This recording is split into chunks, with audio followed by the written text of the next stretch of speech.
ආයිබෝවන් ආදරණීය දේවපුතේ අදත් අලුත් වීඩියෝ එකක් අරගෙන මම ආවා ඔයගොල්ලෝ ගාවට. අද අපි මේ වීඩියෝ එකෙන් කතා කරන්න බලාපොරොත්තු වෙන්නේ 2018 සාමාන්‍ය පෙළ ප්‍රශ්න පත්‍රයේ පළවෙනි පත්‍රය තමයි සාකච්ඡා කරන්න බලාපොරොත්තු වෙන්නේ. එතකොට අපි පහුගිය වීඩියෝස් වල කතා කරා 2016 සහ 2017 සාමාන්‍ය පෙළ ප්‍රශ්න පත්‍ර වල පළමු පත්‍ර. දැන් අද මේ වීඩියෝ එකේදී මම බලාපොරොත්තු වෙනවා 2018 සාමාන්‍ය පෙළ ප්‍රශ්න පත්‍රයේ පළවෙනි පත්‍රය ඔයගොල්ලොත් එක්ක සාකච්ඡා කරන්න. ඉතින් අපි වීඩියෝ එකට යන්න කලින් ඔයගොල්ලන්ගේ මම ඉල්ලලා සිටිනවා අපේ මේ වීඩියෝ බලලා ඔයගොල්ලන්ගේ යාළුවෝට ෂෙයා කරන්න අනිවාර්යයෙන්ම. ඔයගොල්ලෝ තවමත් අපිව subscribe කරලා නැත්නම් පල්ලෙහාට රතු පාට බටන් එක ක්ලික් කරලා අපිව subscribe කරන්න. ඒ වගේම bell icon එක ක්ලික් කරන්න. එතකොට තමයි ඔයගොල්ලන්ට මම වීඩියෝ එකක් දැම්මොත් බලන්න පුළුවන් වෙන්නේ. හරි. එහෙනම් අපි පුතේ අපේ 2018 සාමාන්‍ය පෙළ ප්‍රශ්න පත්‍රයේ පළවෙනි පත්‍රයේ ගැටළු සාකච්ඡා කිරීමට යමු. හරි. එතකොට පුතේ 2018 සාමාන්‍ය පෙළ ප්‍රශ්න පත්‍රයේ පළවෙනි ගාන විදිහට අපිට දීලා දෙන්නේ පුතේ ප්‍රතිලෝම සමානුපාත ගාන. මේ ප්‍රතිලෝම සමානුපාත ගාන අපිට කියනවා මිනිස්සු 10 දෙනෙකුට වැඩක් නිම කිරීමට දින 6ක් ගතවන බව ඇස්තමේන්තු කර ඇත. එමෙන් දෙගුණයක වැඩක් නිම කිරීමට මිනිසුන් 8 දෙනෙකුට ගතවන දින ගණනක් අහන්න. එතකොට මෙන්න මේ જાතිය ගැටළු වලදී මම රාශි දෙක අඳුන ගන්න ඕනේ. ඒතර මට මෙතනදී පුතේ රාශි දෙක අඳුර ගන්න පුළුවන්. මිනිසුන් ගණන සහ අනිත් රාශිය තමයි දින ගණන. එතකොට මිනිසුන් 10 දෙනෙකුට මේ වැඩේ නිම කරන්න ගත වන දින ගණන අපිට කියනවා දින 6ක් කියලා. මිනිස්සු 10කට ගත වන දින ගණන දින 6. අපෙන් අහන්නේ එමෙන් දෙගුණයක වැඩක්. හරි. එහෙනම් මෙම කාර්ය ප්‍රමාණය මම බලනවා. මේ කාර්ය ප්‍රමාණය බලනවා මම. එතකොට මම මේ කාර්ය ප්‍රමාණය මයින්ඩ් පුළුවන් පුතේ. මිනිසුන් ගණන වැඩි කරනවා දින ගණන. මිනිසුන් 10 වැඩි කරනවා මම දින 6. එතකොට මට එනවා ඒකකයක් මිනිස් දින කියලා. මම මිදි කියලා දාලා තියෙනවා කෙටියෙන්. එහෙනම් මට එනවා මිනිස් දින කීයක් කියලාද? මිනිස් දින 60ක්. අපිට කියන්නේ මේ වගේ දෙගුණයක කාර්ය ප්‍රමාණයක්. එහෙනම් එමෙන් දෙගුණයක ප්‍රමාණය. මේකේ දෙගුණයක ප්‍රමාණය. ඒ වගේ දෙගුණයක් කියලා කියන්නේ මේ කාර්ය ප්‍රමාණය මිනිස් දින 60යි නම් එයාගේ දෙගුණය බලන්න මම මෙයා වැඩි කරනවා 2කින්. එහෙනම් මට මෙතන තියෙනවා මේ කාර්ය ප්‍රමාණය කොච්චරක් කියලාද? මිනිස් දින 120ක්. එහෙනම් අපෙන් අහන්නේ මෙන්න මේ කාර්ය ප්‍රමාණය නිම කරන්න මිනිසුන් 8 දෙනෙකුට ගතවන දින ගණනක් අහන්න. එහෙනම් අපෙන් අහන්නේ දින ගණනක්. එහෙනම් දින ගණන හොයන්න අපි කරන්නේ මෙන්න මේ කාර්ය ප්‍රමාණය බෙදන්න ඕනේ පුතේ අපි මිනිසුන් ගණනේ. එහෙනම් කාර්ය ප්‍රමාණය මිනිස් දින 120යි. අපි යා බෙදනවා. අපි ගාව හිටපු මිනිස්සු ගාන කීයද? මිනිස්සු 8. එහෙනම් මෙතනින් මිනිසුන් කියන එකට මිනිසුන් කැපිලා අපිට දින වලින් උත්තරයක් එනවා. දින කීයක් කියලාද? දින 15ක් කියලා. එහෙනම් උත්තරයක් අපිට ලැබෙනවා පාළි ප්‍රශ්නට දින 15. ඔයාලට මේක වෙනත් කෙටි ක්‍රමයකින් දින 15යි කියලා උත්තරය ලබා ගන්නත් පුළුවන්. මම මේ පැහැදිලි කිරීමක් විදිහට තමයි මේක මෙච්චර ලොකුවට කරේ. මේ අපේ 2018 සාමාන්‍ය ප්‍රශ්න පත්‍රයේ පළවෙනි ප්‍රශ්නේ. අපි බලමු දැන් අපේ දෙවෙනි ප්‍රශ්නේ.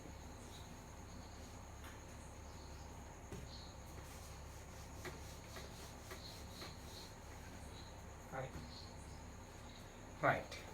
අපේ දෙවෙනි ප්‍රශ්නේ තියෙනවා පුතේ සාධක සොයන්න කියලා තියෙනවා. සාධක සේම ගැටලුවක් තියෙන දෙවෙනි ප්‍රශ්නෙට. එතකොට ඒකේ තියෙනවා 2x වර්ගය ධන x ධන 6. මෙන්න මෙයා සාධක වලට වෙන් කරන්න කියලා තියෙනවා. එතකොට දැන් ඍණ 6ක් තියෙන පුතේ. එහෙනම් අපි කරන්නේ මම මේක පහසු වෙනකට කියන්නම්. මෙන්න මේ වර්ග පදයයි නියත පදයයි පුතේ මම ගුණ කරනවා. 2x වර්ගය ඍණ 6න් ගුණ කරනවා. එතකොට මට එනවා කීයක්ද? ඍණ 12x වර්ගයක්. දැන් මම බලනවා මේ ඍණ 12x වර්ගයේ හැදිච්ච විදි. එක් වරක් 12, දෙවරක් 6, හතර වරක් 3. හැබැයි මැද ධන x එකක්, ඒ කියන්නේ මේ පද දෙකේ එකතුවෙන් ධන x එකක් හැදෙන්න ඕන. එහෙනම් මට පුළුවන් මෙතනදී 4x 3x කියන එක්කෙනා සැලකුවොත් ඍණ 12x වර්ගයක් ගුණිතයකින් හැදෙනවා කියන්නේ 4x ඍණ වුණොත් 3x ධන වෙන්න ඕනේ. එහෙම නැත්නම් 4x ධන වුණොත් 3x ඍණ වෙන්න ඕනේ. මේවා සුළු කරාම මැද පදයේ ධන x එකක් හැදෙනවා. එතකොට මැද පදයේ ධන x එකක් හැදෙන්නේ පුතේ මෙන්න මේ අවස්ථාවේ. එහෙනම් මම මෙන්න මෙයාව ගන්නවා මෙතන. ඒ කියන්නේ මට පුළුවන් මෙන්න මේ ධන x කියන එක නා ලියා ගන්න. ධන 4x ඍණ 3x කියලා. මෙතනින් ඉන්නවා ඍණ 6. දැන් පද 4ක් තියෙනවා අපිට. එහෙනම් පද 4ක් තියෙනවා නම් පුතේ අපි කරන්නේ පද දෙක දෙක ගන්න. මෙන්න පද දෙක දෙක ගන්න. මේ දෙන්නගේ පොදු සාධකයක් ගන්න. 2x වර්ගයේ ධන 4x කියන එක්කෙනාගේ පොදු සාධකය වෙන්නේ 2x කියන එක්කෙනා. එහෙනම් 2x වර්ගයෙන් 2x කියන එක්කෙනා ගත්තාම පුතේ මට මෙතනින් ඉතුරු වෙනවා x කියලා සාධකයක්. ධන 4x කියන සාධකයෙන් ධන 2x කියන සාධකය ගත්තාම මට ඉතුරු වෙනවා ධන 2 කියලා සාධකයක්. මෙතනදී මේ දෙන්නට පොදු සාධකයක් විදිහට තියෙන්නේ ඍණ 3 කියන එක්කෙනා. එහෙනම් ඍණ 3x ගෙන් ඍණ 3 කියන සාධකය ගත්තාම මට ඉතුරු වෙනවා x කියන සාධකය. ඍණ 6න් ඍණ 3ක් ගත්තාම මට ඉතුරු වෙනවා ධන 2 කියලා සාධකයක්. එහෙනම් දැන් බලන්න පද දෙකක් ආවා. එතනක් තියෙනවා පොදු පදයක්. කවුද පොදු පදේ? x ධන 2 කියලා. එහෙනම් x ධන 2 කියන සාධකය ඉවතර ගත්තොත් මට මෙතනින් ඉතුරු වෙනවා පදයක් 2x කියලා. මෙතනින් ඉතුරු වෙනවා පදයක් ඍණ 3යි. එහෙනම් දෙවෙනි ගානේ මෙයා සාධක වලට වෙන් කරාම අපිට එනවා x ධන 2 වතාවක් 2x ඍණ 3 කියලා. මේ අපේ දෙවෙනි ගාන.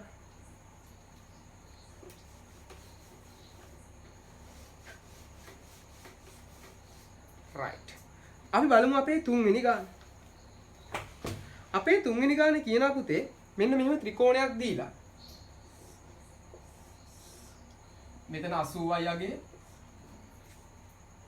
මෙතනගේ 3x. මෙතනගේ x.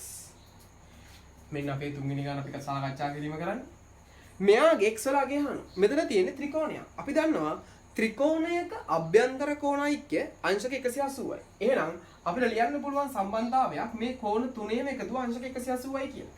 ත්‍රිකෝණයක අභ්‍යන්තර කෝණයික්‍ය අංශක 180ක් ඉන්න. මම ලියනවා x එකතු කිරීම, මෙයා 3යි x එකතු කිරීම, මෙයා 80යි. එයා සමානයි අංශක 100. ඔයා මෙතනින් හේතුව ලියන්න. ත්‍රිකෝණයක අභ්‍යන්තර කෝණයික්‍ය. දැන් මට මෙතනින් එනවා x ධන 3x කියලා කියන්නේ පුතේ 4x. 4යි එතන 180යි. 4x ධන අංශක 80 සමානයි 180ට. එහෙනම් 4x සමානයි 180ෙන් අඩු කරනවා මම අංශක 80ක්. එතකොට මට එනවා පුතේ 4x සමානයි අංශක 100යි කියලා. එහෙනම් x ට උත්තරයක් ගන්න මම දෙපැත්තම 4ෙන් බෙදනවා. එහෙනම් x ට 4ට 4 කැපිලා ගිහිල්ලා x ට උත්තරයක් එනවා මට කීයයි කියලාද? x සමානයි අංශක 25යි කියලා එනවා උත්තරයක්. එහෙනම් තුන්වෙනි ප්‍රශ්නට අපේ උත්තරය ලැබෙනවා x සමානයි අංශක 25යි කියලා.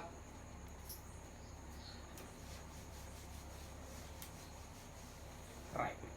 අපි බලමු අපේ ඊළඟ හතරවෙනි ප්‍රශ්නය. හතරවෙනි ප්‍රශ්නේ දීලා තියෙනවා මෙන්න මේ වගේ රූපයක්. මෙන්න මෙහෙම රූපයක් දීලා තියෙනවා. මෙතන C B E මෙතන A B මෙයා සෙන්ටිමීටර් 7යි කියලා දීලා තියෙනවා. අපිට කියනවා රූපයේ ABCD සමචතුරස්‍රයකේ මෙන්න මෙයා සමචතුරස්‍රයක් කියලා කියනවා. ඒ කියන්නේ මෙයාගේ පාද හතරම දිගින් සමානයි පුතේ. ඊට පස්සේ කියනවා BCE කියලා කියන්නේ කේන්ද්‍රික ඛණ්ඩයක්. එතකොට මෙයා කේන්ද්‍රික ඛණ්ඩය නම් මේ කේන්ද්‍රික ඛණ්ඩය අරේ නම් ඒ කියන්නේ BC දිගයි BE දිගයි සමාන වෙන්න ඕනේ. ඒ කියන්නේ මෙයාත් BC BE ට සමානයි. අපෙන් අහනවා මේ සංයුක්ත රූපයේ පරිමිතිය. සංයුක්තයක් කියලා කියන්නේ මේ තල රූප දෙකක් හෝ ඊට වඩා වැඩි ගණනක් එක තුල හැදෙන රූපයකට අපි කියන්නේ සංයුක්ත තල රූපයක් කියලා. ඒතර පුතේ මේ සංයුක්ත තල රූපයක පරිමිතිය ගන්නකොට අපි යාගේ මේ අභ්‍යන්තර රේඛා ගන්නෙ නෑ පරිමිතිය ගන්නකොට. පරිමිතිය කියලා කියන්නේ වටේ දිගනේ. right. එහෙනම් මෙයාගේ පරිමිතිය ගන්නකොට මෙයා 7යි නම් මෙයා 7යි කියලා අපිට පැහැදිලි. එහෙනම් මෙයාත් 7යි, මෙයාත් 7යි. හැබැයි අපිට සිද්ධ වෙනවා මෙන්න මේ CE කියන දිග හොයාගන්න සිද්ධ වෙනවා. එහෙනම් මම CE දිග හෙව්වොත් CE දිග කියන්නේ ඡාප දිග. එහෙනම් ඡාප දිග හොයන්න මට තියෙනවා සූත්‍රයක්. මොකද්ද? 2πr වැඩි කිරීම θ බෙදීම 360. එහෙනම් මම මෙතනින් ආදේශ කිරීමක් කරනවා 2යි. 5 වලට දානවා පුතේ මම අගයක් 7න් 22 කියනවා කියන. R කියලා කියන්නේ කේන්ද්‍රික ඛණ්ඩයේ අරය. කේන්ද්‍රික ඛණ්ඩයේ අරය සෙන්ටිමීටර 7යි. θ කියලා කියන්නේ කේන්ද්‍ර කෝණය අංශක 90යි. බෙදීම 360. එහෙනම් මෙතනින් 90ට 90 එකයි. 360ට 90 4යි කියලා සුළු වෙනවා. 4ට 7 එකයි 4ට 7 ඒවා 1යි. 2ට 2 ඒවා 1යි 4ට 2 ඒවා 2යි. 2ට 2 ඒවා 1යි 22ට 2 ඒවා 11යි. එහෙනම් CE ඡාප දිග එනවා සෙන්ටිමීටර 11. එහෙනම් අපෙන් අහන්නේ මෙයාගේ පරිමිතිය. එහෙනම් මෙයාගේ පරිමිතිය අපිට ගන්න පුළුවන්. මම මෙතනින් පටන් අරන් යන්නම්. සෙන්ටිමීටර 7 කැලි තියෙනවා 1 2 3 4ක්. ඒ කියන්නේ 4 වැඩි කිරීම 4. එයාට එකතු කරනවා මම සෙන්ටිමීටර 11. එහෙනම් මෙතනින් එනවා 4ක් 4 28යි 28යි 11යි කියන්නේ 39යි. එහෙනම් ප්‍රශ්නාංක 4ට පිළිතුර අපිට ලැබෙනවා සෙන්ටිමීටර් කීයයි කියලාද? සෙන්ටිමීටර් 39යි කියලා ලැබෙනවා. right. අපි බලමු අපි ඊළඟට පස්වෙනි ප්‍රශ්නය. අපේ පස්වෙනි ප්‍රශ්නේ තියෙනවා 4 බෙදීම x අඩු කිරීම 1 යට 2x කියලා. දැන් බලන්න පුතේ මෙතනදී බීජීය භාග අඩු කිරීමක් තියෙන්නේ. මේ බීජීය භාග දෙකේ හරේ තමයි බීජීය පද තියෙන්නේ. එහෙනම් ඒවා අසමානයි. එහෙනම් අපිට සිද්ධ වෙනවා පොදු හරයක් ගන්න. එහෙනම් මම මෙතනදී පොදු හරය විදියට ගන්නේ x සහ 2x කියන එක්කෙනාගේ කුඩා පොදු ගුණාකාරය. x සහ 2x කියන එක්කෙනාගේ කුඩා පොදු ගුණාකාරය තමයි ගන්න වෙන්නේ 2x කියන එක්කෙනා. එහෙනම් x කියන එක්කෙනා 2x උනේ x දෙකෙන් ගුණ කරලා. එහෙනම් අපිට සිද්ධ වෙනවා මෙයාගේ ලවයක් දෙකෙන් ගුණ කරන්න. එහෙනම් 4 දෙකෙන් ගුණ කරාම එනවා කීයක් කියලාද අපිට 8ක්. එයාගෙන් අඩු කරනවා මෙයාගේ හරය සමානයි. එහෙනම් ලවයේ හැමෝම තියෙනවා 1. එහෙනම් 8න් එකක් අඩු කරාම එනවා අපිට 7ක්. එහෙනම් උත්තරේ එනවා 7 බෙදීම 2x කියලා. ඒ අපේ පස්වෙනි ප්‍රශ්නේ. ඊළඟට අය බලමු 6 වෙනි ප්‍රශ්නේ. 6 වෙනි ප්‍රශ්නේ අපිට දීලා තියෙනවා රූපයේ ABC සරල රේඛාවක් දී ඇති තොරතුරු අනුව DAB කියන කෝණයේ විශාලත්වය අහන්න. මෙන්න මෙහෙම රූපයක් දීලා තියෙනවා. ඊට පස්සේ මෙතනින් දීලා තියෙනවා A B C D කියලා. මෙයයි සමානයි කියලා දීලා තියෙනවා. ඊට පස්සේ මෙයා දීලා තියෙනවා මෙන්න මෙයා අංශක 30යි කියලා දීලා තියෙනවා. අපෙන් අහන්නේ DAB කියන කෝණය. ඒ කියන්නේ මෙන්න මෙයාව අහන්නේ. හරි. දැන් බලන්න මේ DBC කියලා කියන්නේ සමද්විපාද ත්‍රිකෝණයක්. අපි දන්නවා සමද්විපාද ත්‍රිකෝණ ප්‍රමේයෙන් ත්‍රිකෝණයක පාද දෙකක් සමානයි නම් ඒ සමාන පාද වලට සම්මුඛ කෝණ සමානයි. ඒ කියන්නේ මෙන්න මේ පාදයට සම්මුඛ කෝණය මෙයා, මේ පාදයට සම්මුඛ කෝණය මෙයා. ඒ කියන්නේ මෙන්න මේ කෝණ දෙක මොකද වෙන්න ඕනේ? සමාන වෙන්න ඕනේ. මට ලියුවොත් ලියන්න පුළුවන් BDC කියන කෝණය සමාන වෙනවා BCD කියන කෝණයට. එයාලා කීයද? අංශක 30යි. මොකද්ද හේතුව? සම ද්විපාද ත්‍රිකෝණ.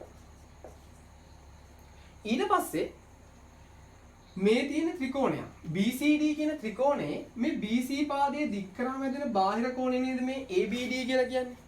ඒ කියන්නේ පුතේ ABD කියන කෝණයේ විශාලත්වය සමාන වෙනවා BDC කියන කෝණයේ සහ BCD කියන කෝණයේ එකතුවට. එතකොට BDC කියන කෝණය අංශක 30යි BCD අංශක 30යි. එහෙනම් ABD කියන කෝණයේ විශාලත්වය මට ලැබෙනවා කීයයි කියලාද? අංශක 60යි. ත්‍රිකෝණයක පාදයක් දික් කිරීමෙන් සෑදෙන බාහිර කෝණය අභ්‍යන්තර ප්‍රතිමුඛ කෝණ දෙක දුර සමාන හින්දා. දැන් නැවතත් ABD කියලා කියන්නේ කවුද? එයා නැවතත් සමද්විපාද ත්‍රිකෝණයක්. එහෙනම් සමද්විපාද ත්‍රිකෝණයක සමාන පාදවලට සම්මුඛ කෝණ සමානයි. එහෙනම් අපිට ලියන්න පුළුවන් ABD කියන කෝණය සමාන වෙනවා DAB කියන කෝණයට. එයා සමානයි කියලාද? අංශක 60යි. ඒ කියන්නේ DAB කෝණයේ විශාලත්වය අපිට ලැබෙනවා කීයයි කියලාද? අංශක 60යි කියලා ලැබෙනවා. ඊළඟට 7 වෙනි ප්‍රශ්නය. 7 වෙනි ප්‍රශ්නේ අපිට දීලා තියෙනවා 26.3 සමානයි 10 1.4යි 2යි කියන. නම් අපෙන් අහනවා LG 26.3 කියන එක්කෙනාගේ අගය. එතකොට පුතේ ඇත්තට මේ දින දර්ශක ආකාරයෙන් දැන් මෙයා අපි මෙයාව ලඝු ගණක ආකාරයට හැරෙවුවොත් කොහොමද එන්නේ? අපි LOG කියලා ලියනවා. LOG කියලා ලියලා මෙයාගේ පාදයමයි මෙතෙන්ට දාන්නේ 10 පාදේ. මේ සංඛ්‍යාව ලියනවා මෙතනින්. එයා සමානයි කීයයි කියලා ලියන්නේ 1.4යි 2යි. එතකොට දැන් ඔයගොල්ලෝ ඉතින් සර් මෙතන තියෙන්නේ LG මෙතන තියෙන්නේ LOG 10නේ කියලා. හරි පුතේ අපි එතකොට මේ 10 ලඝු 10 පාදයේ කියන එකට කෙටියෙන් පාවිච්චි කරනවා කියලිම කවුද? LG කියන එකේන. එහෙනම් LG 26.3යි කියලා කියන්නේ උත්තරය අපිට ලැබෙනවා කීයයි කියලාද? 1.4යි 2යි. එහෙනම් මතක තියාගන්න යම් තැනක LG කියලා තිබ්බොත් ඒකේ තේරුම ලඝු 10 පාදයට කියන අදහස. 8 වෙනි ප්‍රශ්නේ. 8 වෙනි ප්‍රශ්නේ අපිට කියනවා වර්ගඵලයේ වර්ග සෙන්ටිමීටර 880ක් වූ ඍජුකෝණාශ්‍රාකාර කඩදාසියක් පතුලේ ආරය සෙන්ටිමීටර 14ක් වූ ඝන ඍජු වෘත්ත සිලින්ඩරයක වක්‍ර පෘෂ්ඨයේ හරියටම වැසෙනසේ අලවා ඇත. සිලින්ඩරයේ උසහන. ඒ කියන්නේ මෙතනදී කියන්නේ මෙන්න මේ ඍජු කෝණාශ්‍රාකාර කඩදාසියක් තියෙනවා මේ වගේ. මෙයාගේ වර්ගඵලය වර්ග සෙන්ටිමීටර 880ක්. එයා පතුලේ ආරය සෙන්ටිමීටර 14ක් වෙච්ච වෘත්ත සිලින්ඩරයක වක්‍ර පෘෂ්ඨය වල තියෙනවා. එහෙනම් මෙන්න මේ ඍජු කෝණාශ්‍රයේ වර්ගඵලය මේ සිලින්ඩරයේ වක්‍ර පෘෂ්ඨයේ වර්ගඵලයට සමානයි. එහෙනම් සිලින්ඩරයක වක්‍ර පෘෂ්ඨ වර්ගඵලය අපි ගන්නෙ කොහොමද? එයාව ගන්න අපි 2πrh කියන එක. එහෙනම් එයාගේ අපේ හාන්නේ උස. එහෙනම් මෙයාගේ උස හාද්දී අපිට පුළුවන් වර්ගඵලය අපි දන්නවා වර්ගඵලය කීයද? වර්ග සෙන්ටිමීටර 880යි. එයා සමානයි 2 වැඩි කිරීම 5 වලාගේ 722යි. r කියලා කියන්නේ අරය. ඒතර මෙයාගේ අරය අපිට දීලා තියෙනවා සෙන්ටිමීටර 14ක් වැඩි කිරීම h. එහෙනම් මෙයා සුළු කරනවා. 4 7 1යි 14ට 7 2යි. දෙවරක් 2 4යි 22 4ෙන් වැඩි කරාම එනවා 88ක්. එහෙනම් 88යි සෙන්ටිමීටර වැඩි කිරීම h. එයා සමානයි 880යි වර්ග සෙන්ටිමීටර වලට. එහෙනම් අපි උත්තරයක් ගන්න ඕනේ කාටද? h වලට උත්තරයක් ගන්න ඕනේ. එහෙනම් මම මෙයාව බෙදනවා සෙන්ටිමීටර 88. එහෙනම් එයා 88ෙන් බෙදුවොත් මම මෙයා පැත්තත් බෙදනවා කීයද සෙන්ටිමීටර 88. එහෙනම් 88යි සෙන්ටිමීටර 88යි සෙන්ටිමීටර කැපිලා යනවා. h සමානයි සෙන්ටිමීටර මෙතනින් එකක් කැපිලා ගියා. 88ට 88 එකයි. මෙතනින් 10යි. එහෙනම් අපිට එනවා මෙයාගේ උස සෙන්ටිමීටර කීයක් කියලාද? සෙන්ටිමීටර 10ක් කියලා ලැබෙනවා. ඊළඟට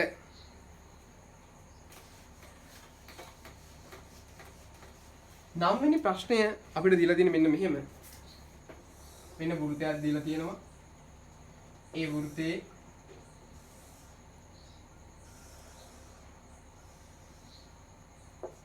මෙයා D, මෙයා C, මෙයා E, මෙයා B,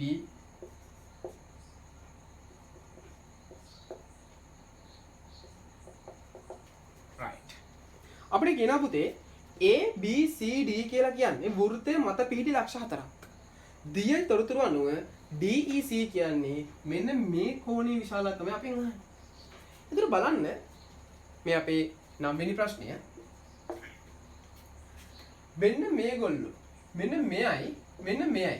ඒ දෙන්නගේ විශාලත්වය ගැන අපිට මොකක්ද කියන්න පුළුවන්? අපි ගන්නවා 10 අපි ඉගෙන ගන්නවා වෘත්තයක එකම ඛණ්ඩයේ කෝණ මොකද වෙන්නේ? සමානයි.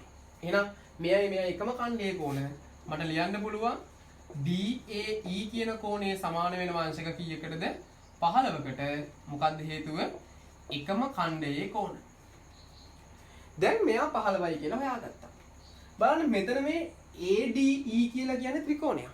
එයාගේ AE පාදය තමයි දික් කරලා තියෙන්නේ. එහෙනම් DEC කියලා කියන්නේ පාදයක් දික් කරාම හැදෙන කවුද? එයාගේ බාහිර කෝණය. එහෙනම් මේ බාහිර කෝණය අභ්‍යන්තර ප්‍රතිවිරුද්ධ කෝණ දෙක එකතුවට මොකද වෙන්න ඕනේ? සමාන වෙන්න ඕනේ. එහෙනම් මට ලියන්න පුළුවන් DEC කියන කෝණය සමානයි DAE කෝණය එකතු කිරීම ADE කෝණය. DAE කෝණයගේ අංශක 15යි ADE කෝණයගේ අංශක 40යි. එහෙනම් මෙයාගේ විශාලත්වය වෙනවා අංශක කීයක් කියලා? DEC DEC කෝණය අංශක 55ක් කියලා අපිට ලැබෙනවා.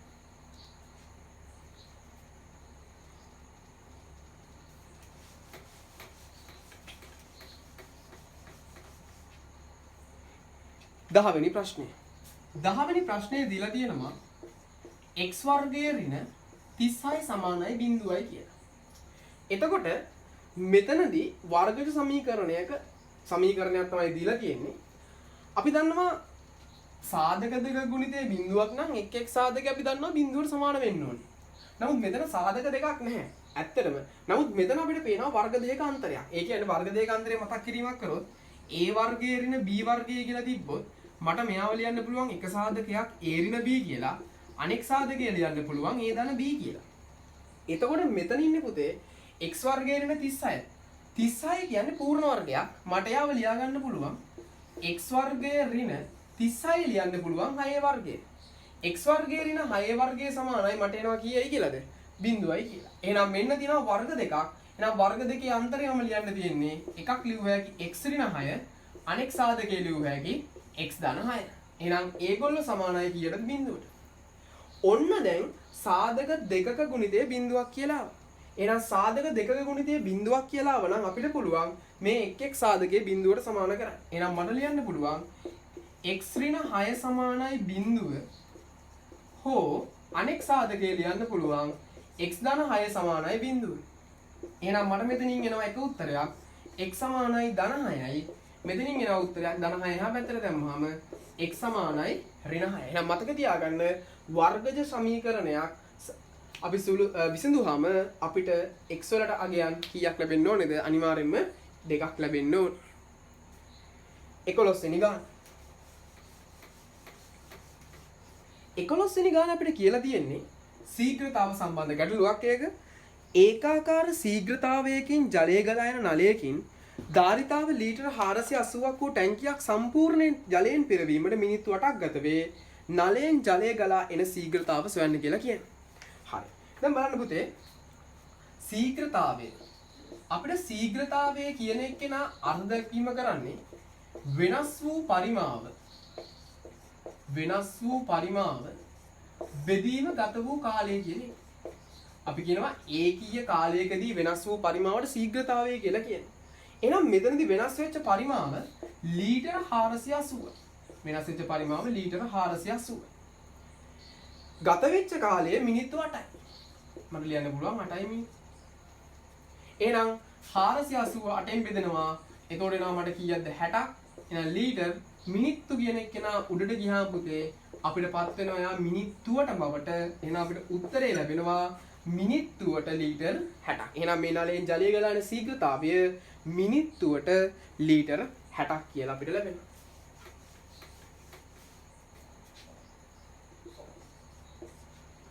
දොළොස් වෙනි ගාන. සුදුසු වචන යොදා හිස්තැන් සම්පූර්ණ කරන්න කියලා තියෙනවා ලේසි ගැටලුවක් එක. සමාන්තර ආශ්‍රයක සම්මුඛ. දැන් සමාන්තර ආශ්‍රයක් කියලා කියන්නේ මේ වගේ කෙනෙක් නේ. එයාගේ මොකද වෙන්නේ? අපි කියනවා සියලුම සම්මුඛ පාද සමාන්තර වූ චතුරාශ්‍රයකට අපි කියනවා සමාන්තර ආශ්‍රයක් කියලා. මේ සමාන්තර ආශ්‍රයක පුතේ සම්මුඛ පාද සමානයි. ඒ කියන්නේ මුහුණට මුහුණලා තියෙන පාද සමානයි. මම මෙහෙම ලකුණු කරලා දැක්වුවොත් AB පාදයේ DC පාදයේ දෙකින් සමානයි. AD පාදයට BC පාදයේ දිගින් සමානයි. ඒ වගේම සම්මුඛ කෝණ සමානයි. ඒ කියන්නේ මෙයයි විශාලත්වයෙන් සමානයි. ඒ වගේම මෙයයි විශාලත්වයෙන් සමානයි. එහෙනම් මෙතනදී අපිට ලියන්න පුළුවන් සමාන්තර ආශ්‍රයක සම්මුඛ කෝණ ලියන්නත් පුළුවන්, පාද ලියන්නත් පුළුවන්. සමාන්තර සම්මුඛ කෝණ හෝ පාද සමාන වේ.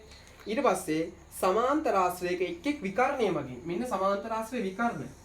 මේ විකර්ණය මගින් මේ සමාන්තර ආශ්‍රයේ වර්ගඵලය හරියටම දෙකට බෙදෙනවා. අපි කියනවා වර්ගඵලය සමච්ඡේදනය කරනවා කියලා. එහෙනම් පළවෙනි ස්ථානට ලියන්න පුළුවන් කෝණ හෝ පාද කියන එක, ඊළඟ එක ලියන්න පුළුවන් වර්ගඵලය කියන එක. අය බලමු 13 වෙනි ප්‍රශ්නය. 13 වෙනි ප්‍රශ්නේ කියනවා පැතිවල 1 සිට 6 තෙක් අංක යොදා ඇති සමබර ධාතු කැටයක් පෙරලීමේදී දෙකෙහි ගුණාකාරයක් හෝ තුනෙහි ගුණාකාරයක් හෝ ලැබීමේ සම්භාවීතාවය අහන. දැන් ඒතර ඒකේ අහන්නේ පුතේ 13 වෙනි ගානේ දෙකෙහි ගුණාකාරයක් හෝ තුනෙහි ගුණාකාරයක්. කියන්නේ දෙකේ ගුණා දැන් අපි ධාතු කැටයක් උඩ දැම්මහම ලැබෙන්න පුළුවන් නියම අවකාශය ලියුවොත් මට ලියන්න පුළුවන් 1 2 3 4 5 6 නේද? ඒතර දෙකේ ගුණාකාරයක් ලැබීම කියන සිද්ධිය ලියුවොත් මට ලියන්න පුළුවන් 2 4 6 කියන. තුනෙහි ගුණාකාරයක් ලියුවොත් මට ලියන්න පුළුවන් 3 6 කියලා. එතකොට අපිට මෙතනදී අහන්නේ දෙකෙහි ගුණාකාරයක් හෝ තුනෙහි ගුණාකාරය. ඒ කියන්නේ මෙතනදී අදහස් කරන්නේ මේලය කියන එක. එතකොට මේලය ලියුවොත් මට ලියන්න පුළුවන් 2 3 4 6 කියන කුලකේ නේද ලියන්න පුළුවන්. ඒතර බලන්න එතන තියෙනවා අවයව 4ක්. නියම අවකාශය අවයව 6යි. එහෙනම් අපි සම්භාවීතාව අර්ථ දැක්වීම කළේ යම් සිද්ධියක් සිදුවීමේ සම්භාවීතාව සමානයි එම සිද්ධියේ අවයව ගණන බෙදීම නියම අවකාශයේ අවයව ගණන කියලා. එහෙනම් අපි සලකපු සිද්ධියේ අවයව තිබ්බ 4ක්, නියම අවකාශයේ තිබ්බ අවයව 6ක්. එහෙනම් සම්භාවීතාවය 6න් 4යි. එයා සුළු කරාම අපිට ලැබෙනවා කීයයි කියලාද? 3න් 2යි කියලා ලැබෙනවා. 14 වෙනි ප්‍රශ්නය. 14 වෙනි ප්‍රශ්නේ අපිට කියනවා මෙන්න මෙහෙම කතාවක්. රූපයේ දැක්වෙන වෘතයේ විස්කම්භය PQ වේ. මෙන්න වෘතයක් දීලා තියෙනවා. ඒ වෘතේ මේ තියෙන්නේ PQ එයා විස්කම්භය. ඊට පස්සේ මෙතනින් තියෙනවා R කියලා ලක්ෂයක්, S කියලා ලක්ෂයක් තියෙනවා. මෙයා අපිට දීලා තියෙනවා x. දියේදී තොරතුරු වලට අනුව x අගය සොයන්න කියලා කියනවා. එතකොට පුතේ මෙතනදී PQ විස්කම්භයක් නම් අපි දන්නවා අර්ධ වෘත්තයේ කෝණය ඍජු කෝණය. ඒ කියන්නේ විස්කම්භය වගින් පරිධාපාතනය කරන කෝණය අංශක 90ක්. ඒ කියන්නේ මෙයාගේ විශාලත්වය අංශක 90ක්. දැන් අපෙන් අහන්නේ x වල අගය. මෙන්න මෙතන අගය දීලා තියෙනවා අපිට 110යි කියලා. දැන් මෙතනදී පුතේ p කියන ලක්ෂයයි s කියන ලක්ෂයයි R කියන ලක්ෂයයි Q කියන ලක්ෂයයි මේ ලක්ෂ හතරම තියෙන වෘත්තයේ පරිධිය මත නේද? එහෙනම් වෘත්තය මත තියෙනවා නම් චතුරස්‍රයක ශීර්ෂ හතරම අපි යාට කියනවා වෘත්ත චතුරස්‍රයක් කියලා කියනවා. චතුරස්‍රයක ශීර්ෂ හතරම වෘත්තයක් මත පිහිටයි නම් අපි ඒගොල්ලන්ට කියනවා වෘත්ත චතුරස්‍රයක් කියලා කියනවා. මේ වෘත්ත චතුරස්‍රයක සම්මුඛ කෝණ පරිපූර්ණකයි. සම්මුඛ කෝණ පරිපූර්ණකයි කියලා කියන්නේ ඒ සම්මුඛ කෝණ දෙකේ එකතුව අංශක 180ක් වෙන්න ඕන. ඒ කියන්නේ මෙයා අංශක 110ක් නම් මෙයාගේ විශාලත්වය අංශක කීයක් වෙන්න ඕනේද? අංශක 70ක් වෙන්න ඕන. දැන් එහෙනම් අපිට පුළුවන් මෙතනින් PRQ කියලා කියන්නේ ත්‍රිකෝණයක්. ත්‍රිකෝණයක අභ්‍යන්තර කෝණයි අපි දන්නවා අංශක 180ක් වෙන්න ඕනේ.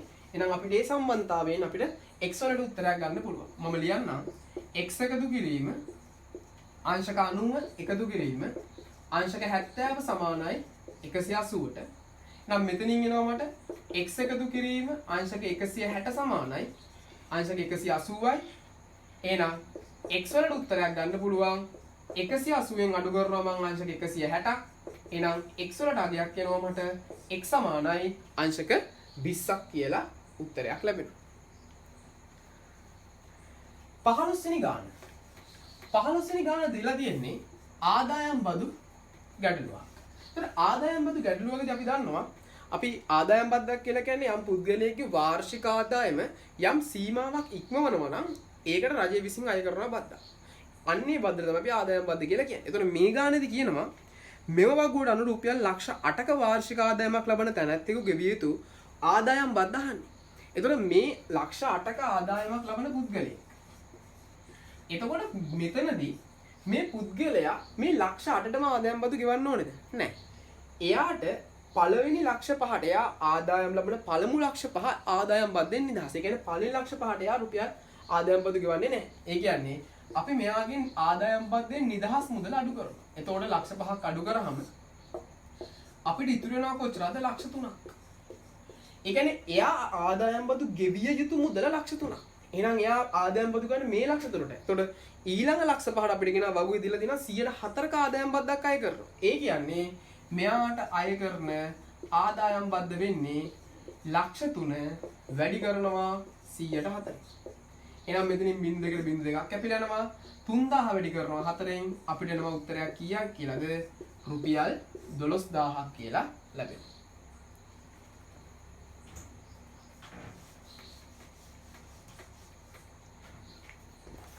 දාසයවෙනි ගැටලුවේ තියෙන මෙන්න මෙහෙම රූපයක් දීලා තියෙනවා අපිට. අයිස්ක්‍රීම් එක හැඩයට වගේ රූපයක්. මේ දිග සෙන්ටිමීටර 7යි.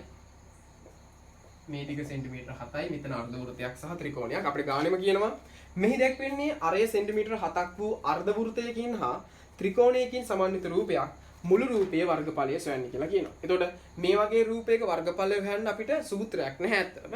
මෙතන තල රූප දෙකක් එකතු වෙලා තමයි තියෙන්නේ. ඒ කියන්නේ අර්ධ වෘත්තයක් සහ ත්‍රිකෝණයක්. එතකොට අපි ඒ වගේ ගැටලු වලදී කරන්නේ එක් එක් කොටසේ වර්ගඵලය වෙන වෙනම හොයලා ඒව එකතු කරන්නයි තියෙන්නේ. එහෙනම් මම ලිව්වොත් ත්‍රිකෝණයේ වර්ගඵලය. ත්‍රිකෝණයේ වර්ගඵලය. ත්‍රිකෝණ වර්ගඵලය අපිට ගන්න පුළුවන් දෙකෙන් එක වැඩි කිරීම ආධාරකයේ වැඩි කිරීම ලම්බෝස. එතකොට මෙයාගේ ආධාරක විදිහටම ගන්න කොච්චරද? මේ ටික සෙන්ටිමීටර 7ක් නම් මේ ටිකත් සෙන්ටිමීටර 7ක් වෙන්න ඕනේ. එහෙනම් ආධාරකයේ සෙන්ටිමීටර කීයක් වෙනවද? සෙන්ටිමීටර 14යි. එයාගේ ලම්බ උස සෙන්ටිමීටර 7යි. එහෙනම් මෙතනින් දෙකට දෙකේව 1යි 14ට දෙකේව 7යි.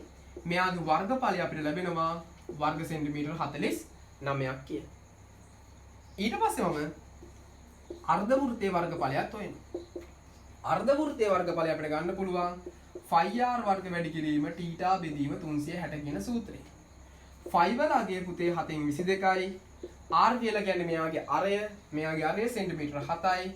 එහෙනම් r වර්ගයක් කියලා කියන්නේ අරය වගේ දෙගුණයක් 7 වැඩි කිරීම 7. θ කියලා කියන්නේ කේන්ද්‍ර කෝණය, අර්ධ වෘත්තයක් කියන්නේ 180යි. කේන්ද්ර කෝණය බෙදීම 360. 7ට 7 කැපිලා යනවා. 180ට 1යි 360ට 180 2යි. 2ට 2 1යි 22ට 2 11යි. එහෙනම් 11 වරක් 7 එනවා කීයක්ද? වර්ග සෙන්ටිමීටර 77ක්. එහෙනම් අර්ධ වෘත්තයේ වර්ගඵලයේ වර්ග සෙන්ටිමීටර 77යි කියලා අපිට ලැබුණා. ත්‍රිකෝණයේ වර්ගඵලයේ වර්ග සෙන්ටිමීටර 49යි කියලා ලැබුණා. මුළු රූපයේ වර්ගඵලය ගන්න මම කරන්නේ මේ 49යි 77යි මොකද කරන්නේ? එකතු කරන්න ඕනේ. එහෙනම් මෙතනින් එනවා 9 7යි 16න් 6යි එකක් ඉතුරුයි 7යි 5යි 12යි. එහෙනම් මුළු රූපයේ වර්ගඵලය මට ලැබෙනවා වර්ග සෙන්ටිමීටර කීයක් කියලාද? 126ක් කියලා ලැබෙනවා.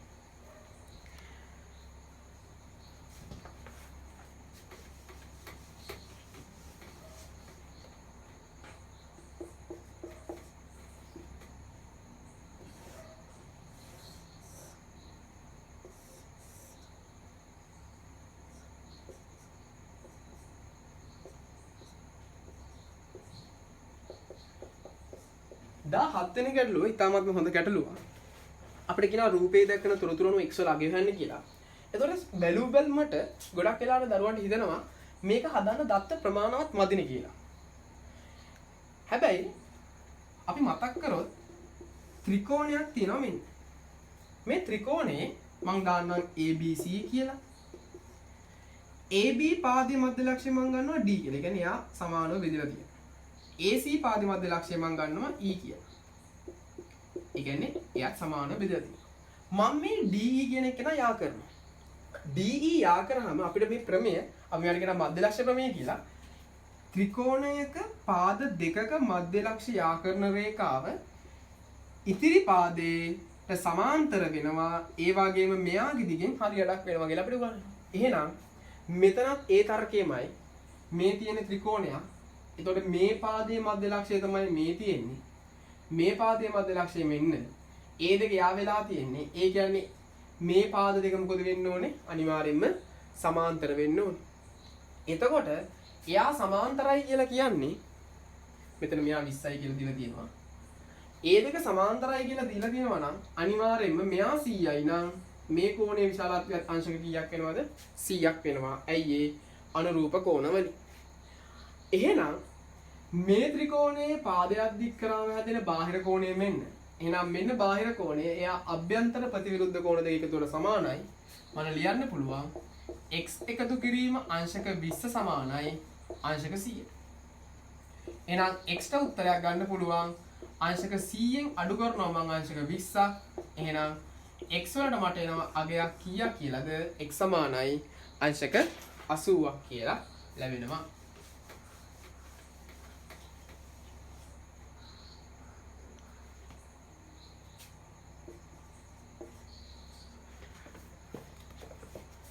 දහ අටවෙනි ගාන අපිට නිර්මාණය කරලා තියෙන්නේ න්‍යාස සම්බන්ධ ගැටලුවක්. එතකොට මේ න්‍යාස සම්බන්ධ ගැටලුවේදී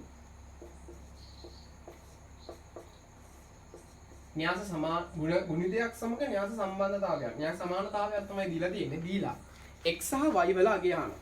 ඒ කියන්නේ ඔයාලට සිද්ධ වෙනවා පුතේ මුලින්ම මේ පැත්ත සුළු කරගෙන තනි න්‍යාසයකට හදාගන්න. එතකොට මෙතන තියෙන න්‍යාස ගුණ කිරීම මෙයාගේ ගණය 2 වැඩි කිරීම 2යි මෙයාගේ ගණය 2 වැඩි කිරීම 2යි.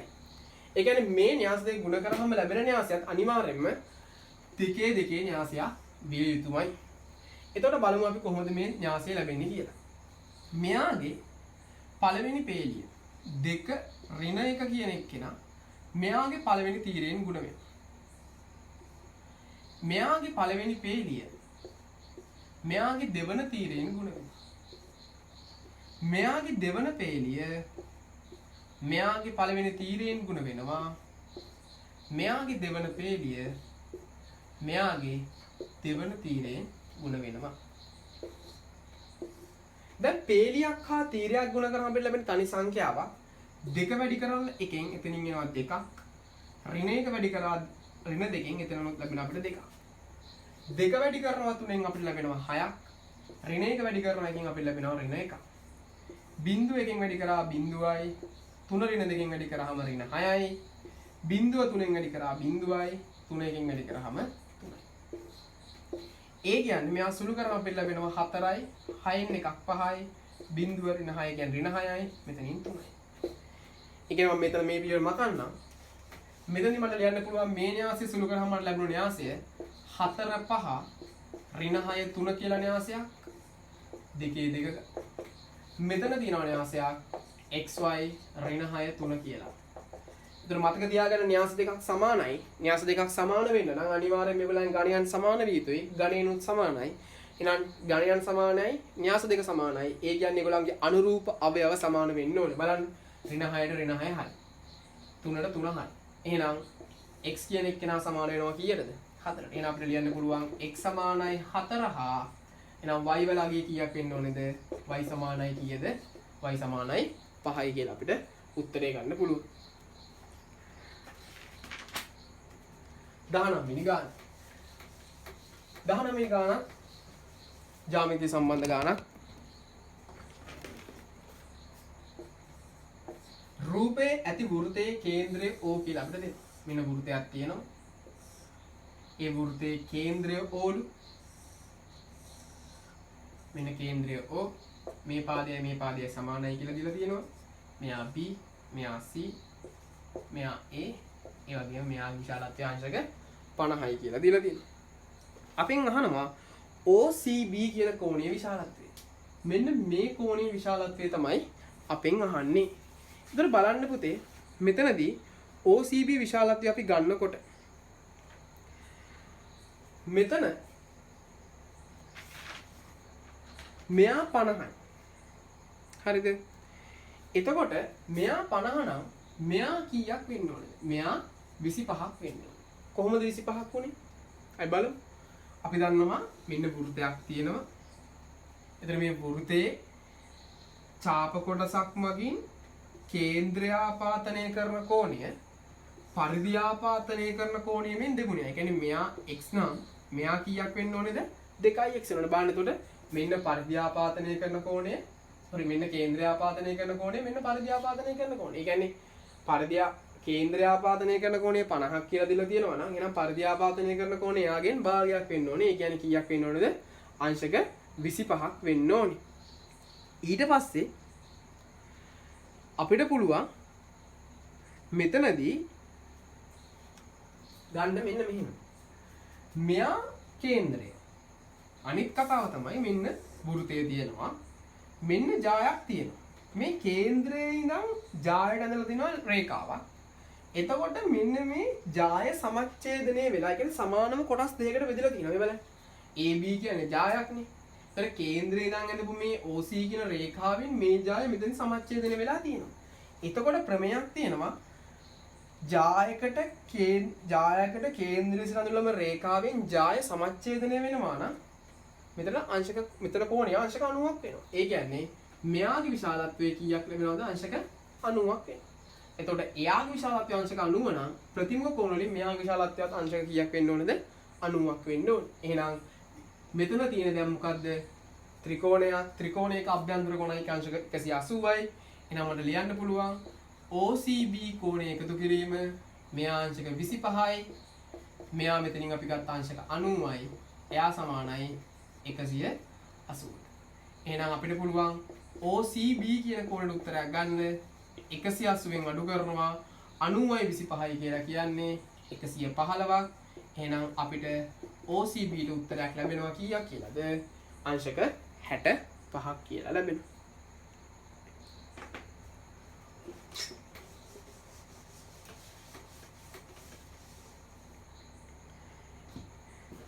විසිවන ගානේ කුලකයක් දීලා තියෙනවා මෙන්න මේ ආකාරයට.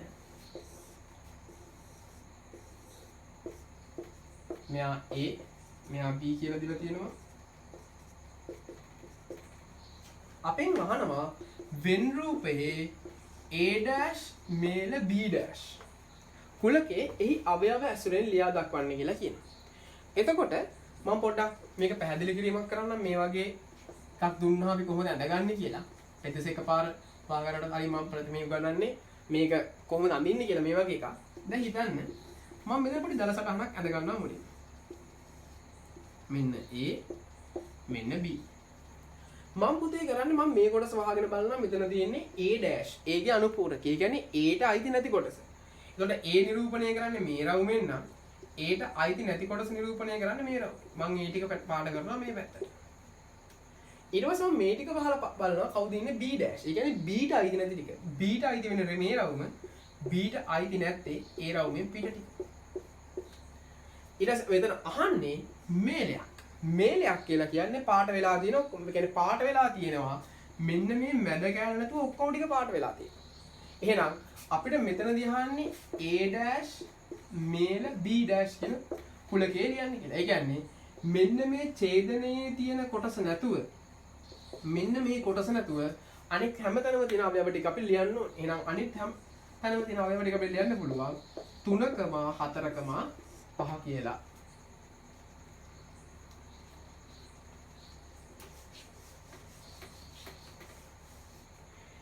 ඊළඟට 21 වෙනි ගාන.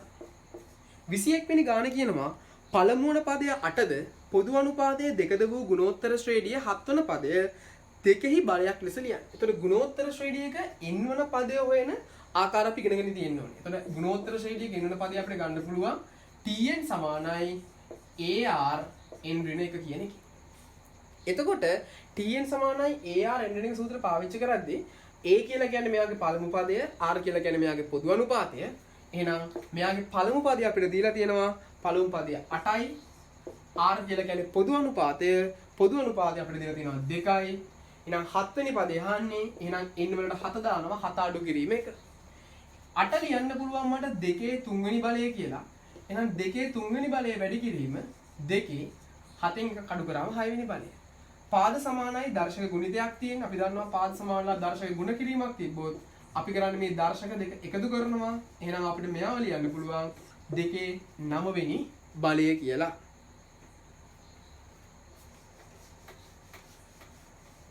විසි දෙක ගානේ තියෙන්නේ අපිට දීලා 0.8 හා 2.4 කියන ලක්ෂ හරහා යන මෙන්න මෙම සරල රේඛාවක් තියෙනවලු. ඒ සරල රේඛාවේ අනුක්‍රමණය. ඒතර සරල රේඛාවක අනුක්‍රමණය කියන එක අපිට ගන්න පුළුවන් y ඛණ්ඩාංක වෙනස බෙදන්න තියෙන්නේ පුතේ x ඛණ්ඩාංක වෙනස. එතකොට හිතන්න දැන් මම මෙයාගේ මෙන්න මේ ඛණ්ඩාංකය අඩු කරනවා කියලා. මෙයාගේ y ඛණ්ඩාංකය 8යි. 8ෙන් අඩු කරනවා 4. එහෙනම් x ඛණ්ඩාංකය ගද්දිත් මම අඩු කරන්නේ මේ පැත්තටමයි. මෙතන x ඛණ්ඩාංකයේ බිඳුවයි. බිඳුවෙන් අඩු කරනවා 2. 8ෙන් 4ක් අඩු කරාම 4යි. බිඳුවෙන් 2ක් අඩු කරාම මට එනවා ඍණ 2ක්. 4 2කින් බෙදුවා 2යි. එහෙනම් මට උත්තරයක් එනවා මෙතනින් කීයයි කියලාද? ඍණ 2යි කියලා.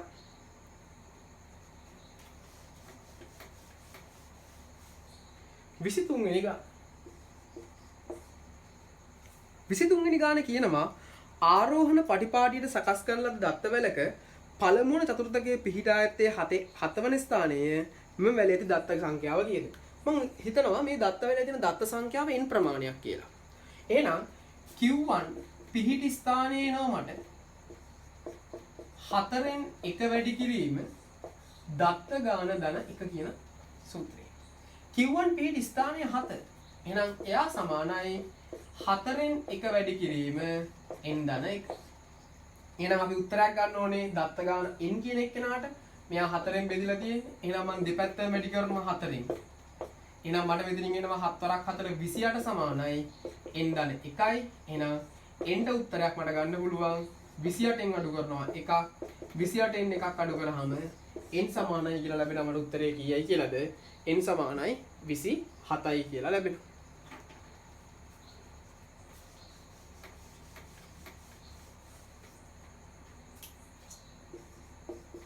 24 වෙනි ගාන.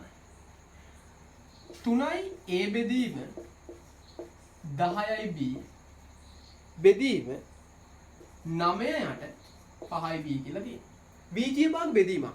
අපි දන්නවා බීජීය භාග කියලා බය වෙන දෙයක් නෑ. සාමාන්‍ය භාග බෙදීමක් කරන ආකාරයෙන්ම තමයි අපිට බීජීය භාග බෙදීම කරන්න තියෙන්නේ. ඒ කියන්නේ දෙවෙනි එක්කෙනාගේ පරස්පරය අරන් මෙයත් එක්ක ගුණ කරන්න තියෙන්නේ. එහෙනම් මම පළවෙනි එක්කෙනා ලියනවා 3යි a යට 10යි b බෙදීම ගුණ කිරීමක් කරනවා. කරලා මෙයාගේ පරස්පරය ගන්නවා. ඒ කියන්නේ 5යි b උඩට යනවා. 9 කියන එක නෑ යරට එනවා. මෙතනින් 3ට 3ේම 1යි 9ට 3ේම 3යි කියලා සුළු වෙනවා. 5ට 5ේම 1යි 10ට 5ේම 2යි කියලා සුළු වෙනවා. b ට b කැපිලා යනවා. එහෙනම් ඉරෙන් උඩ ඉතුරු වෙන්නේ a වැඩි කිරීම 1යි කියන්නේ a. ඉරෙන් යට ඉතුරු වෙනවා 2 වැඩි කිරීම 3 කියන්නේ 6යි. එහෙනම් 24 වෙනි ගානට උත්තරය අපිට ලැබෙනවා a බෙදීම 26ක්. a බෙදීම 6ක් කියලා ලැබෙනවා. අය බලමු ඊට පස්සේ පුතේ 25 වෙනි ප්‍රශ්නය අවසාන ප්‍රශ්නය. 25 වෙනි ප්‍රශ්නේ තියෙන මෙන්න මෙහෙම රූපයක්.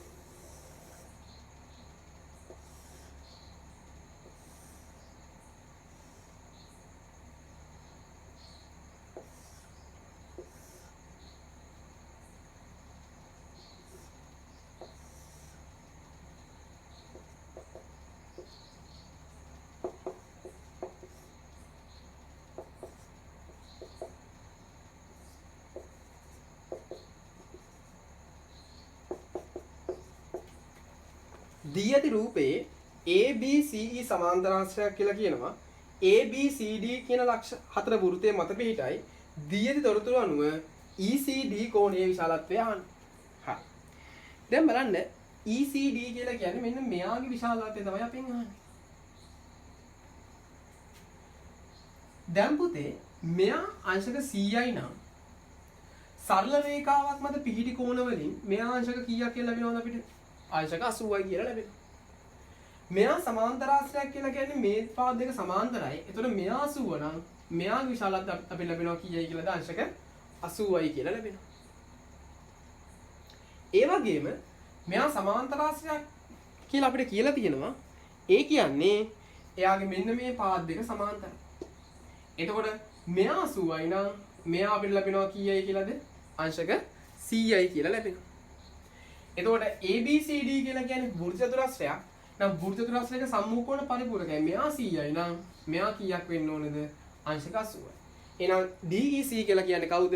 ත්‍රිකෝණයක්. ත්‍රිකෝණයක අභ්‍යන්තර කෝණ අංශක 180යි. එහෙනම් මට ලියන්න පුළුවන් DCE කියන එක තමයි අපෙන් අහන්නේ. ECD කියලා අපිට ගන්න දීලා තියෙන්නේ. ECD එකතු කිරීම අංශක 80 එකතු කිරීම අංශක 80 සමානයි 180ට. එහෙනම් ECD කියන එකකට අපිට උත්තරයක් ලැබෙනවා 180ෙන් අඩු කරනවා 80යි 80යි අංශක 160යි 160ක් අඩු කරනවා. එහෙනම් ECD අපිට ලැබෙනවා අංශක කීයක් කියලාද? අංශක 20ක් කියලා ලැබෙනවා. හොඳයි. එහෙනම් පුතේ අපි මේ අද මේ වීඩියෝ එකේදී කතා කරේ 2018 සාමාන්‍ය පෙළ ප්‍රශ්න පත්‍රයේ පළවෙනි පත්‍රයේ ඒ කොටස. එතකොට ඕගොල්ලන්ට මේ අපි කතා කරපු කොටස සම්බන්ධව යම් ගැටලුවක් තිබෙනවා. මම ඩිස්ක්‍රිප්ෂන් එකේ මගේ WhatsApp නම්බර් එක දාලා තියෙනවා. ඔයගලන්ට ඒ හරහා මාව සම්බන්ධ කරගන්න පුළුවන්.